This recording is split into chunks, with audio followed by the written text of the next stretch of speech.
প্রচণ্ড গরমে গলে গেছে সড়কের পিচ, নিয়ন্ত্রণ হারিয়ে ঘটছে দুর্ঘটনা।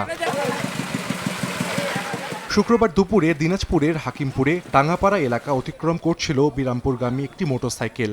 সড়কে গলে যাওয়া পিচে নিয়ন্ত্রণ হারায় মোটরসাইকেলটি। এ সময় বিপরীত দিক থেকে আসা হিলিগামী গরু বোঝাই একটি ভটভটি চাপা দেয় মোটরসাইকেলের দুই আরোহীকে। এতে ঘটনাস্থলেই মারা যান তারা।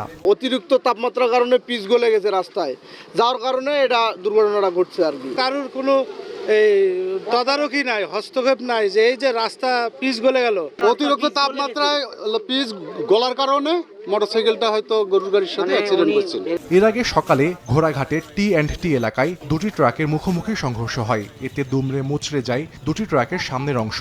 গুরুতর আহত হয় গোবিন্দগঞ্জগামী ট্রাকটির চালক ও তার সহকারী। তাদের উদ্ধার করে উপজেলা স্বাস্থ্য কমপ্লেক্সে নিলে দুজনকেই মৃত ঘোষণা করেন চিকিৎসক।